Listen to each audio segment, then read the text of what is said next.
পশ্চিমবঙ্গ সরকারের জনশিক্ষা প্রসার ও গ্রন্থাগার পরিষেবা দফতরের উদ্যোগে মালদা টাউন হলে আন্তর্জাতিক সাক্ষরতা দিবস উদযাপন করা হয়। চারাগাছে জল ঢেলে অনুষ্ঠানের সূচনা করা হয়। এই উপলক্ষে বিশেষ চাহিদা সম্পন্ন শিশুদের ট্রাইসাইকেল, শিক্ষা সামগ্রী সহ বিভিন্ন উপকরণ প্রদান করা হয়। অনুষ্ঠানে উপস্থিত ছিলেন রাজ্যের প্রতিমন্ত্রী সাবিনা ইয়াসমিন, ইংরেজবাজার পৌরসভা চেয়ারম্যান কৃষ্ণেন্দু নারায়ণ চৌধুরী, অতিরিক্ত জেলা শাসক দেবাহুতি ইন্দ্র, মালদা জেলা গ্রন্থাগারের প্রশাসক প্রসেনজিৎ দাস, জেলা জনশিক্ষা প্রসার ও গ্রন্থাগার পরিষেবা দফতরের আধিকারিক সন্দীপ সুন্দর মণ্ডল সহ আরও অন্যান্য আধিকারিকরা।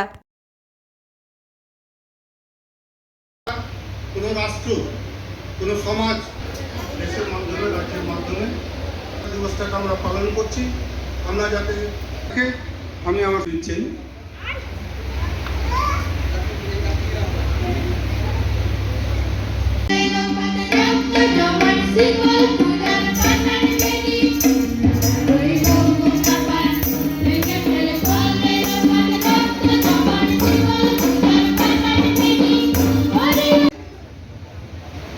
মাস এডুকেশন অ্যান্ড লাইব্রেরি ডিপার্টমেন্টের উদ্যোগে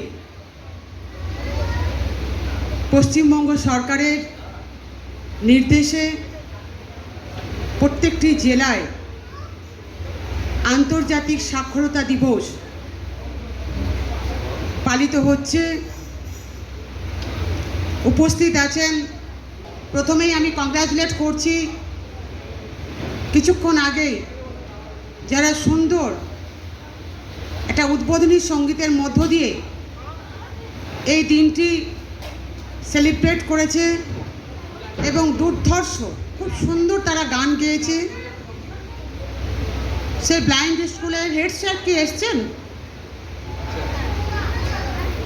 থ্যাংক ইউ, খুব ভালো তারা গান গেয়েছে, নিশ্চয়ই আপনাদের কৃতিত্ব রয়েছে। এবং যদি কোনো সুবিধা অসুবিধা হয় আজকে তাদের ভালোবাসায় বলুন বা তাদের পারফরমেন্সের বেসিসে আপনি নির্দ্বিধায় আমার কাছ থেকে গভর্নমেন্ট যদি কোনো সুযোগ পেতে চান আপনি চাইতে পারবেন। আপনারা সকলেই জানেন একটা সময় ছিল যখন শিক্ষার আলো থেকে আমরা বেশিরভাগই বঞ্চিত ছিলাম এবং ইউনেস্কো 1967-এ আন্তর্জাতিক সাক্ষরতা দিবস 8 সেপ্টেম্বর ঘোষণা করেন। সেই থেকেই আমরা আন্তর্জাতিক সাক্ষরতা দিবস 8 সেপ্টেম্বর পালন করি এবং সেই পরিপ্রেক্ষিতে আজকে তখনকার যে সাক্ষরতার হার ছিল এখন আমরা প্রায় সারা বিশ্বে 86% আমরা সাক্ষরতার দিকে পৌঁছে ফেলেছি। তবে বিভিন্ন সময়ে সাক্ষরতার অর্থ কিন্তু বহুবিধ। এক একটা সময়ে এই সাক্ষরতার অর্থ এক একটা রূপ ধারণ করে। যখন শুরুতে এটা শুরু হয়েছিল তখন আমার মনে হয় লেখা পড়া এবং জ্ঞান, বিশেষ করে লিখতে পারা, পড়তে পারা, এটার উপরে গুরুত্ব সব থেকে বেশি ছিল।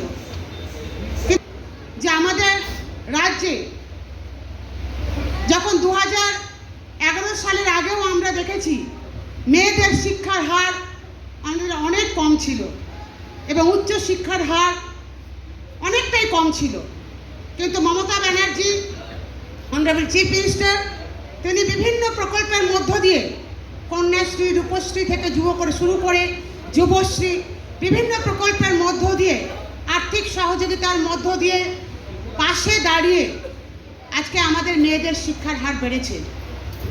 কিন্তু আমি মনে করি শুধু লিখতে পারাটাই স্বাক্ষর নয়, পড়তে পারাটাই স্বাক্ষর নয়। এখন বর্তমানে আমি যেটা মনে করি যে লেখাপড়ার সঙ্গে সঙ্গে আমরা জ্ঞান অর্জন করে কেবলমাত্র ডাক্তার, ইঞ্জিনিয়ার, শিক্ষক হব সেটা নয়, সেই সঠিক জ্ঞানকে ব্যবহার করে যেন সমাজের কাজে, দেশের কাজে, রাজ্যের কাজে যেন আমরা উন্নত মান সমাজ গড়ে তুলতে পারি, উন্নত মান দেশ আমরা গড়ে তুলতে পারি সেদিকে আমাদের নজর দেওয়া উচিত।